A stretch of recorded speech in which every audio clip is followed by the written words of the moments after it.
Hi friends, എല്ലാവർക്കും movie മാനിയ മലയാളത്തിൻ്റെ പുതിയ എപ്പിസോഡിലേക്ക് വീണ്ടും സ്വാഗതം. ജിയോ ഹോട്ട്സ്റ്റാറിലൂടെ റിലീസായ സീക്രട്ട് സ്റ്റോറീസ് റോസ്ലിൻ എന്ന സീരീസ് കണ്ടതിന് ശേഷം എനിക്കതിൽ നിന്നും കടത്താൻ സാധിച്ചിട്ടുള്ള കുറച്ച് കാര്യങ്ങളാണ് ഇന്നത്തെ എപ്പിസോഡിലൂടെ നിങ്ങളുമായി ഷെയർ ചെയ്യാനായി പോകുന്നത്. വീട്ടിലേക്ക് കിടക്കുന്നതിന് മുമ്പ് ഈ പറയാൻ പോകുന്ന കാര്യങ്ങൾ നിങ്ങൾക്ക് സ്പോയിലറായി പോകണമെന്നുണ്ടെങ്കിൽ തീർച്ചയായിട്ടും ഈ സീരീസ് നിങ്ങൾ കണ്ടിട്ടുണ്ടെന്ന് ഉറപ്പുവരുത്താൻ ശ്രമിക്കുക. നമുക്ക് നേരെ വീട്ടിലേക്ക് വരാം. സീരീസിന്റെ തുടക്കത്തിൽ റോസ്ലിൻ സ്വപ്നം കാണുമ്പോൾ പച്ചക്കണ്ണുള്ളയാൾ അവളുടെ വീട്ടിലേക്ക് വരികയും അവളെയും അച്ഛനെയും അമ്മയെയും കൊല്ലുന്നതായും സ്വപ്നം കാണുന്നുണ്ട്. അപ്പോൾ ക്ലോക്കിൽ 11:15 കഴിഞ്ഞിരിക്കുന്നതായിട്ടാണ് കാണിക്കുന്നത്. പിന്നീട് സീരീസിന്റെ ഏറ്റവും ഒടുവിലത്തെ എപ്പിസോഡിൽ ഇതുപോലൊരു സംഭവം റിയലായി നടക്കുമ്പോൾ അവിടെയും കൃത്യമായി 11 മണി കഴിഞ്ഞ് 15 മിനിറ്റിന് ശേഷമാണ് ഈ ഒരു സംഭവം നടക്കുന്നതെന്ന് കാണാം. ശോഭയ്ക്കും ഭർത്താവ് ജോണിനും റോസ്ലിൻ എന്ന വളർത്തുമകളെ ഒരുപാട് ഇഷ്ടമായിരുന്നുവെന്നും എന്നാൽ സീരീസിന്റെ അവസാനം എത്തുമ്പോൾ അതെല്ലാം വെറും കള്ളമായിരുന്നുവെന്നും മറ്റുള്ളവരുടെ മുന്നിലും റോസ്ലിന്റെ മുന്നിലും അവർ അഭിനയിക്കുകയായിരുന്നുവെന്നും ശരിക്കും മറ്റുള്ളവർ ആരുമില്ലാത്ത സന്ദർഭത്തിൽ റോസ്ലിനോട് ഇവർ വെറുപ്പ് കാണിക്കാറുണ്ടായിരുന്നുവെന്നും വ്യക്തമാക്കുന്നുണ്ട്. എന്നാൽ ഇത് സീരീസിന്റെ അവസാനത്തിൽ മാത്രമല്ല, സീരീസിന്റെ ആദ്യ ഭാഗങ്ങൾ ശ്രദ്ധിക്കുകയാണെങ്കിലും മറ്റാരുമില്ലാത്ത അവസരത്തിൽ ഒരു സീനിൽ ശോഭ റോസ്ലിനെ കുറച്ച് ദേഷ്യഭാവത്തിലെല്ലാം നോക്കുന്നതായി കാണിക്കുന്നുണ്ട്. റോസ്ലിൻ ഉറങ്ങിക്കിടക്കുന്ന ഒരു സമയം ശോഭ അങ്ങോട്ടേക്ക് വരുമ്പോഴും പിന്നീട് ആ സ്വിച്ച് ഓഫ് ആക്കുന്ന സമയത്തും ശോഭയുടെ മുഖത്ത് റോസ്ലിനോടുള്ള ദേഷ്യം നമുക്ക് കാണാം. കൂടാതെ ആ ഭാഗത്ത് തന്നെ റോസ്ലിനെ ബെഡ്ഷീറ്റ് കൊണ്ട് ശോഭ മൂടുന്ന സമയത്ത് ശോഭയുടെ മുഖത്ത് ദേഷ്യം ഉള്ളത് കൊണ്ടായിരിക്കാം ആ സമയത്തുള്ള ശോഭയുടെ മുഖം നമ്മൾ കാണാത്ത വിധത്തിൽ വളരെ പെർഫെക്റ്റ് ആയി അവർ ആ ഷോട്ട് അറേഞ്ച് ചെയ്തത്. മറ്റൊന്ന്, ആദ്യ ഭാഗത്ത് റോസ്ലിൻ സ്ഥിരമായി ദുസ്വപ്നങ്ങളാണ് കാണുന്നത്. എന്നാൽ സൈക്കാട്രിസ്റ്റിനെ കണ്ടു വന്നതിന് ശേഷം റോസ്ലിനിൽ കുറച്ചെല്ലാം ആത്മധൈര്യവും സന്തോഷവുമെല്ലാം വരികയും അതുകൊണ്ട് തന്നെ അന്നേ ദിവസം റോസ്ലിൻ ദുസ്വപ്നം കാണുന്നില്ല എന്നും താൻ ഒരുപാട് സ്നേഹിച്ചിരുന്ന ചേട്ടനായ അലനെ കുറിച്ചുള്ള ഓർമ്മകളാണ് അന്ന് അവൾക്ക് വരുന്നതെന്നും കാണിക്കുന്നുണ്ട്. എന്നാൽ പിറ്റേ ദിവസം അവൾ ഭയക്കുന്നത് പോലെ പച്ചക്കണ്ണുള്ള ജെറി അങ്ങോട്ടേക്ക് വരുമ്പോൾ സന്തോഷകരമായ അവളുടെ ജീവിതത്തിലേക്ക് വീണ്ടും ഭയം വരുന്നത് കൊണ്ട് അന്ന് രാത്രി കാണുന്ന സ്വപ്നത്തിൽ സന്തോഷകരമായിട്ടുള്ള കാര്യങ്ങളും ഇടയ്ക്കിടയ്ക്ക് ഭയപ്പെടുത്തുന്ന ആ പച്ചക്കണ്ണുള്ള ആളുടെ മുഖവും അവൾ കണ്ടുപോകുന്നുണ്ട്. തുടർന്ന് വരുന്ന ദിവസങ്ങളിൽ അവളുടെ ഭയം കൂടിക്കൂടി വരുന്നത് കൊണ്ട് നല്ല സ്വപ്നങ്ങൾ പിൻവാങ്ങുകയും പിന്നീട് എല്ലാ ദിവസങ്ങളും ദുസ്വപ്നങ്ങൾ മാത്രം അവളെ വേട്ടയാടുകയും ചെയ്യുന്നു. സിനിമ കണ്ടിട്ടുള്ള പ്രേക്ഷകർക്ക് ഏറ്റവും കൂടുതൽ സംശയം തോന്നുന്നൊരു കാര്യമാണ്, അതായത് ആ പച്ചക്കണ്ണുള്ള ജെറിയുടെ രൂപത്തെ അല്ലെങ്കിൽ അത്തരമൊരു പച്ചക്കണ്ണുള്ളയാളെ എന്തുകൊണ്ടാണ് ഇവൾ സ്ഥിരമായി തങ്ങളെ കൊല്ലാൻ വരുന്നതായി സ്വപ്നം കാണുന്നതെന്ന്. അതിന്റെ കാരണം സിനിമയുടെ തുടക്കത്തിൽ തന്നെ ടൈറ്റിലും മറ്റും എഴുതി കാണിക്കുന്ന സമയത്ത് അലൻ മരണപ്പെട്ട് കിടക്കുന്നതായും ആ സമയം വിഷമത്തോടെ റോസ്ലിൻ കരയിൽ ഇരിക്കുന്നതായും പെട്ടെന്ന് അവിടേക്ക് പച്ചക്കണ്ണുള്ള മുഖംമൂടി ധരിച്ചിട്ടുള്ള ആ ഒരു രൂപം പ്രത്യക്ഷപ്പെട്ട് വരുന്നതായി കാണിക്കുന്നുണ്ട്. അതായത് അവളുടെ ഏട്ടൻ പെട്ടെന്ന് ഒരു ദിവസം മരണപ്പെട്ടു പോയപ്പോൾ ആ ഒരു ട്രോമയിലൂടെ തങ്ങളെയും ഇതുപോലെ മരണം തേടി വരുമോ എന്നുള്ളൊരു ഭയം അവളുടെ ഉള്ളിൽ ഉണ്ടാകുന്നു. ഈ സമയത്താണ് പച്ചക്കണ്ണുള്ള ജെറി ഇവരെ ഷാഡോ പോലീസായി വന്ന് പല സ്ഥലത്ത് വെച്ച് പല സന്ദർഭങ്ങളിലൂടെ നിരീക്ഷിക്കുന്നത്. ഇത് റോസ്ലിൻ കാണുകയും അതിലൂടെ അവളുടെ ഉള്ളിലുണ്ടായിരുന്ന ആ ഒരു മരണഭയത്തിന് പച്ചക്കണ്ണുള്ള ഒരാളുടെ രൂപം കൊടുക്കുകയും ചെയ്യുന്നു. കൂടാതെ ഇതേ ദിവസങ്ങളിൽ തന്നെയാണ് അവൾ ആ ഒരു പച്ചക്കണ്ണുള്ള ആളെക്കുറിച്ചുള്ള നോവൽ വായിക്കുകയും ചെയ്യുന്നത്. ഇതിലൂടെയെല്ലാം തൻ്റെ ഏട്ടന് പെട്ടെന്നൊരു ദിവസം മരണം വന്നതുപോലെ തങ്ങളെയും പെട്ടെന്നൊരു ദിവസം മരണം പിടികൂടുമോ എന്നൊരു ഭയം വരികയും ആ സമയത്ത് ജെറി ഇവരെ ഫോളോ ചെയ്യുകയും ചെയ്യുന്നതിലൂടെ ജെറിയുടെ പച്ചക്കണ്ണുള്ള ഒരാൾ തങ്ങളെ കൊല്ലാനായി ഏത് നിമിഷവും വരും എന്നുള്ളൊരു ഭയം അവളുടെ ഉള്ളിൽ ഉണ്ടാകുകയും അതുമൂലം ഇതുമായി ബന്ധപ്പെട്ടുള്ള സ്വപ്നങ്ങൾ അവൾ സ്ഥിരമായി കാണാനും തുടങ്ങുന്നു. ഇതാണ് ജെറിയെ നേരിട്ട് അടുത്ത് കാണുന്നതിന് മുന്നേ തന്നെ ഇവൾ ഈ പച്ചക്കണ്ണുള്ള ആളെ സ്ഥിരമായി ദുസ്വപ്നത്തിലൂടെ കാണാൻ തുടങ്ങിയതിനുള്ള കാരണം. ഇതുകൂടാതെ ഇവളുടെ ഉള്ളിലുള്ള ഭയം അല്ലെങ്കിൽ ഇവളുടെ ഉള്ളിലുണ്ടാകുന്ന ആ ദുസ്വപ്നങ്ങളിൽ പലതും പിന്നീട് അതേപോലെ തന്നെ സംഭവിക്കുന്നതായി കാണിച്ചിട്ടുണ്ട്. ഉദാഹരണത്തിന് തുടക്കത്തിൽ കാണിക്കുന്നത് പോലെ ആ പച്ചക്കണ്ണുള്ളയാൾ ആ വീട്ടിലേക്ക് കയറുന്നതെല്ലാം സിനിമയുടെ അവസാന ഭാഗത്ത് അതേപോലെ തന്നെ സംഭവിക്കുന്നുണ്ട്. കൂടാതെ ജെറിയെ വീട്ടിൽ നിന്ന് പുറത്താക്കിയതിനു ശേഷം ഇവൾ വളരെ സന്തോഷിച്ചിരിക്കുന്ന ഒരു ദിവസം ജെറി വീണ്ടും അവിടേക്ക് വന്നതുപോലെ ഇവൾ കാണുന്നുണ്ട്. പിന്നീട് അതേപോലെ തന്നെ ജെറി തിരിച്ചു വരികയും ചെയ്യുന്നു.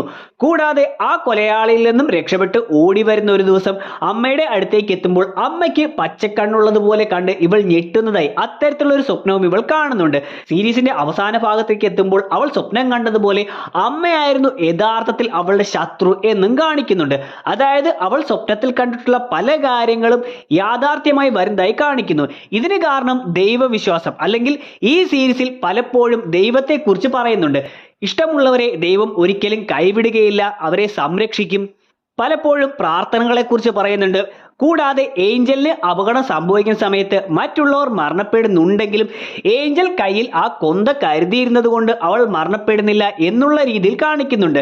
സോ ഈ ഒരു ദൈവത്തിന്റെ കാര്യം കൂടി സീരീസിൽ ഉൾപ്പെടുത്തിയിരിക്കുന്നത് കൊണ്ട് ദൈവത്തിന് ഇഷ്ടമുള്ള റോസ്ലിന് ദൈവം വരാൻ പോകുന്ന പല കാര്യങ്ങളുടെയും സൂചനകൾ സ്വപ്നത്തിലൂടെ കാണിച്ചു കൊടുക്കുന്നത് പോലെയാണ് ഇത്തരം സീനുകളിലൂടെ കാണിച്ചത്. സീരീസിന്റെ പല ഭാഗത്തും റോസ്ൽ എന്ന പെൺകുട്ടി പല ബുക്കുകൾ വായിക്കുന്നതായി കാണിച്ചിട്ടുണ്ട്. ഈ ബുക്കുകളുമെല്ലാമായി ബന്ധപ്പെട്ട സന്ദർഭങ്ങൾ തന്നെ ഉടനെ അവളുടെ ജീവിതത്തിൽ നടക്കുന്നതായിട്ടും കാണാം. ഇതുകൊണ്ട് തന്നെ അവളുടെ ജീവിതത്തിൽ പലപ്പോഴും നടക്കുന്ന കാര്യങ്ങൾ യാഥാർത്ഥ്യമാണോ, ഇനി അതല്ല ആ ബുക്ക് വായിച്ചത് കൊണ്ട് അവൾക്കുണ്ടായ തോന്നലാണോ എന്ന് വ്യക്തമാകാത്ത രീതിയിലാണ് സീരീസിൽ അവതരിപ്പിച്ചിരിക്കുന്നത്. ഉദാഹരണത്തിന് ഇവൾ ആദ്യം വായിക്കുന്ന book shadows in the mist എന്ന പുസ്തകത്തിൽ പച്ചക്കണ്ണുള്ള ഒരാളുടെ രൂപമുള്ളതായി കാണിച്ചിട്ടുണ്ട്. അതുകൊണ്ട് തന്നെ പിന്നീട് പച്ചക്കണ്ണുള്ള ജെറി അങ്ങോട്ടേക്ക് വരുന്ന സമയത്ത് അമ്മ ആ പുസ്തകം വായിച്ചത് കൊണ്ടാണ് നിനക്ക് ഇത്തരത്തിലുള്ള തോന്നൽ ഉണ്ടായതെന്ന് പറയുന്നു. അതേപോലെ പിന്നീട് ഒരിക്കൽ ജെറിയെ ഇവൾ രാത്രി ഫോളോ ചെയ്ത് ഫാമിന്റെ അകത്തുള്ള ഓഫീസിലേക്ക് എത്തുകയും പിറ്റേന്ന് ഞെട്ടി ഉണരുകയും ചെയ്യുമ്പോൾ അവൾ വായിച്ചുകൊണ്ടിരുന്നത് The Sign of the Devil's Creek എന്നൊരു പുസ്തകമാണ്. ആ പുസ്തകത്തിന്റെ പുറംചട്ടയിൽ ഒരു കുട്ടി ഒരു വീടിന്റെ മുന്നിലായി രാത്രി ഒരു ചെറിയ വെളിച്ചത്തിൽ ഇരിക്കുന്നതായിട്ടാണ് കാണിക്കുന്നത്. സോ ഇതുകൊണ്ട് തന്നെ തലേന്ന് അവൾക്ക് സംഭവിച്ചിട്ടുള്ള കാര്യം, അവൾ ജെറിയെ ഫോളോ ചെയ്ത് ഫാമിന്റെ അകത്തുള്ള ഓഫീസിലേക്ക് എത്തിയത് യഥാർത്ഥത്തിൽ സംഭവിച്ചതാണോ, ഇനി അതല്ല ആ പുസ്തകം വായിച്ചതുകൊണ്ട് അവൾക്കുണ്ടായ തോന്നലാണോ എന്നുള്ള ഒരു തോന്നൽ എല്ലാവർക്കും ഉണ്ടാകുന്ന രീതിയിലാണ് കഥ അവതരിപ്പിച്ചിരിക്കുന്നത്. ഇതുകൊണ്ടാണ് തന്നെ ആരും വിശ്വസിക്കാതെ വരുന്ന ഒരു അവസരത്തിൽ അവൾ പോയി ആ പുസ്തകങ്ങളെല്ലാം തന്നെ തട്ടിത്തെറിപ്പിക്കുന്നതായി കാണിച്ചതും. ഇങ്ങനെ ഈ സീരീസിൽ അവൾ വായിക്കുന്നതായി കാണിച്ച മിക്ക പുസ്തകങ്ങളും അവളുടെ ആ ഒരു സന്ദർഭവുമായി കണക്ട് ചെയ്തു വരികയും അതുകൊണ്ട് തന്നെ അത് യാഥാർത്ഥ്യമാണോ ഒരു തോന്നലാണ് എന്നുള്ള സംശയം പ്രേക്ഷകർക്ക് ഉണ്ടാകുന്ന വിധത്തിലുമാണ് അവർ അവതരിപ്പിച്ചിരുന്നത്. ഇനി സീരീസ് കണ്ടിട്ടുള്ളവർക്ക് തോന്നുന്ന മറ്റൊരു പ്രധാന സംശയമായിരിക്കാം, എന്തിനാണ് ജെറിയും മറ്റു പോലീസുകാരനും ചേർന്നുകൊണ്ട് ആ പൂച്ചയെ കിറ്റിയെ കൊന്നതെന്ന്. ഇവർ ആ ഒരു ഡയലോഗ് പറയുന്ന സമയത്ത് ഇവർ മോശം ആൾക്കാരാണെന്ന് നമുക്ക് തോന്നുന്നത് കൊണ്ട് അത്തരത്തിൽ കൊന്നതായിട്ട് തോന്നാം. എന്നാൽ സീരീസിന്റെ ഏറ്റവും ഒടുവിലത്തെ എപ്പിസോഡിൽ ഇവർ പോസിറ്റീവായിട്ടുള്ള ക്യാരക്ടറുകളായിരുന്നുവെന്നും റോസ്ലിനെ രക്ഷിക്കാൻ വേണ്ടിയായിരുന്നു ഇവരവിടെ വന്നതെന്നും കാണിച്ചപ്പോൾ എങ്കിൽ പിന്നെ എന്തിനായിരുന്നു റോസ്ലിന്റെ ഏറ്റവും വേണ്ടപ്പെട്ട, റോസ്ലിൻ ഒരുപാട് സ്നേഹിച്ച കിറ്റി എന്ന ആ പൂച്ചയെ ഇവർ കൊന്നതെന്നൊരു സംശയം ഉണ്ടാകാം. സോ എനിക്ക് തോന്നിയിട്ടുള്ളത് അതൊരു അബദ്ധം സംഭവിച്ചതോ അല്ലെങ്കിൽ മറ്റ് മാർഗമില്ലാതെയോ അതിനെ ഇവർ കൊന്നതായിട്ടാകാം. അതായത് ആ ദിവസം റോസ്ലിൻ ജെറിയെ ഫോളോ ചെയ്ത് വരുന്ന സമയത്ത് മിക്കവാറും കിറ്റി എന്ന പൂച്ചയും അവിടേക്ക് വന്നിട്ടുണ്ടാകാം.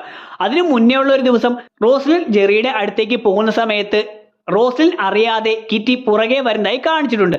അതേപോലെ തന്നെ അന്നും സംഭവിച്ചിരിക്കാം. സോ തന്നെ ഫോളോ ചെയ്ത് വന്ന റോസ്ലിനെ ജെറിൻ സ്പ്രേ അടിച്ചുകൊണ്ട് ബോധം കെടുത്തി തിരികെ കൊണ്ട് പോകുമ്പോഴോ മറ്റോ പൂച്ച കരഞ്ഞുകൊണ്ടോ മറ്റോ പുറകെ പോവുകയും ആ സമയം മറ്റുള്ളവർ ഉണരാതിരിക്കാനോ മറ്റോ വേണ്ടി അതിനെ കൊന്നുകളഞ്ഞതാകാം. അതായത് മറ്റു മാർഗമില്ലാതെ അതിനെ കൊന്നുകളഞ്ഞതാകാം. കൂടാതെ ജെറിയും പോലീസുകാരനുമായിട്ടുള്ള സംസാരത്തിനിടയിൽ ഒരു പൂച്ചയുടെ ചോര ചീന്തിയില്ലേ എന്ന് ചോദിക്കുന്നുണ്ടെങ്കിലും പൂച്ചയെ ക്രൂരമായിട്ട് കൊന്നതായിട്ടൊന്നും കാണിച്ചിട്ടില്ല.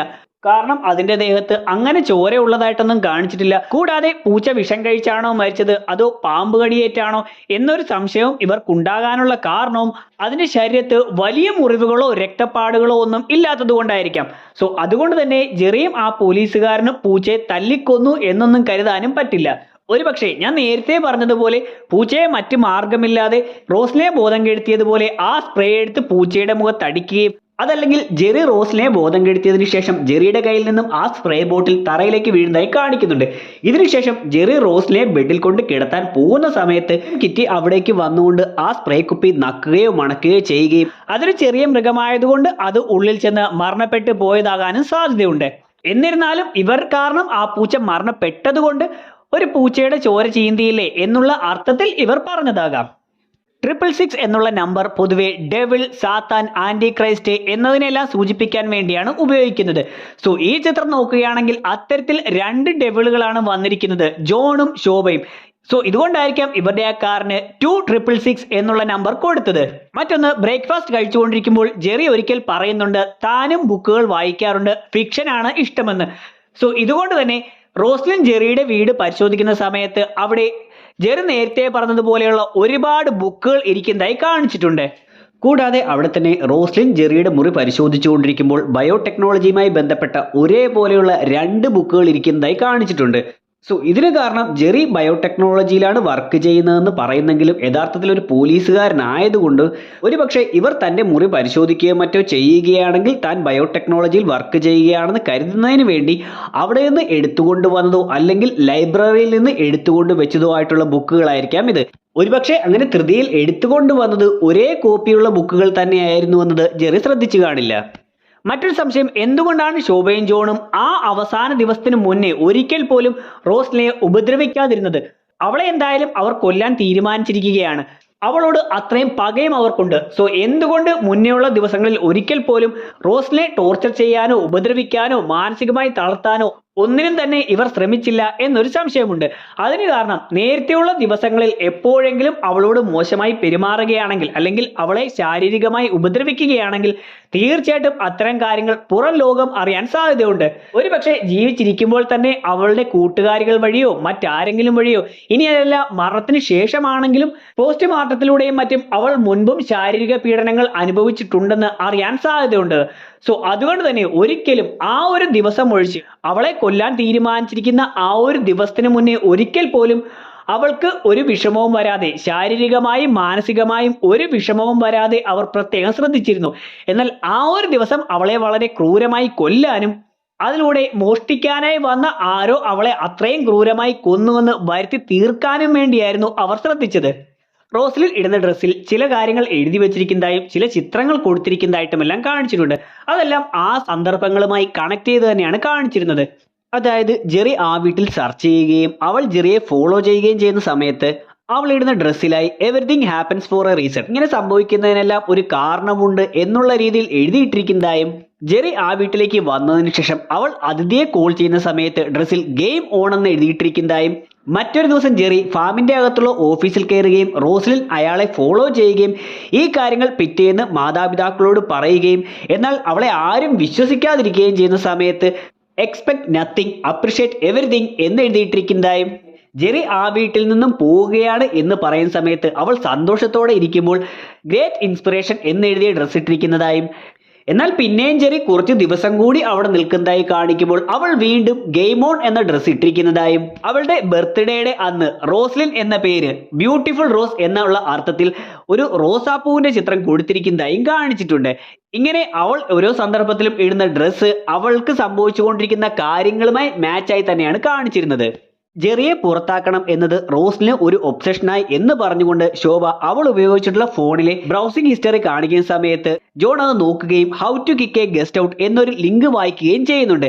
എന്നാൽ ഇത് കൂടാതെ അവിടെയുള്ള ബാക്കിയുള്ള ലിങ്കുകൾ നോക്കുകയാണെങ്കിൽ അതിൽ ജെറിയെ കണക്ട് ചെയ്തുകൊണ്ട് green eye mystery, green eye man personality, biotechnology central administration, how to expose a fake person, ഇങ്ങനെയുള്ള പല കാര്യങ്ങൾ കൂടി അവൾ സെർച്ച് ചെയ്തിരുന്നുവെന്ന് മനസ്സിലാക്കാം. അവസാനത്തേത്, സീരീസിന്റെ 5ാമത്തെ എപ്പിസോഡ് വരെ പലപ്പോഴും റോസ്ലിൻ ഒരുപാട് ദുസ്വപ്നങ്ങളും മറ്റും കാണുന്നുണ്ട്. അതിൽ നിന്നെല്ലാം രക്ഷപ്പെടാനായിട്ടാണ് അവൾ ശ്രമിച്ചുകൊണ്ടിരുന്നത്. എന്നാൽ അവസാനം എത്തുമ്പോൾ അവൾ ദുസ്വപ്നമൊന്നും കാണുന്നില്ല, പകരം അവിടെ സംഭവിച്ചുകൊണ്ടിരുന്ന കാര്യങ്ങളെല്ലാം ഒരു ദുസ്വപ്നമായിരുന്നുവെങ്കിൽ എന്ന് അവൾ ആഗ്രഹിക്കുകയാണ് ചെയ്യുന്നത്. അത് വളരെ മനോഹരമായിട്ടുള്ള ഒരു റൈറ്റിംഗ് ആയിട്ടാണ് എനിക്ക് തോന്നിയത്. That's it. ഇത്രയും കാര്യങ്ങളെല്ലാമാണ് ഈ വീഡിയോയിലൂടെ എനിക്ക് പറയാനുള്ളത്. വീഡിയോയുടെ അവസാനിക്കുകയാണ്. വീഡിയോ നിങ്ങൾക്ക് ഇഷ്ടമായിട്ടുണ്ടെങ്കിൽ ലൈക്ക് ചെയ്യാനും ഷെയർ ചെയ്യാനും സബ്സ്ക്രൈബ് ചെയ്യാനും ശ്രമിക്കുക. വീഡിയോയെക്കുറിച്ചുള്ള നിങ്ങളുടെ അഭിപ്രായങ്ങൾ തീർച്ചയായിട്ടും വീഡിയോ കമന്റ് സെക്ഷൻ ഉൾപ്പെടുത്തുക. ഇതുപോലെ നിങ്ങൾക്ക് നടത്താൻ സാധിച്ചിട്ടുള്ള കാര്യങ്ങളും തീർച്ചയായിട്ടും വീഡിയോ കമന്റ് സെക്ഷൻ ഉൾപ്പെടുത്താൻ ശ്രമിക്കുക. നമുക്ക് അടുത്ത എപ്പിസോഡിലൂടെ കാണാം. അതുവരെ ബൈ.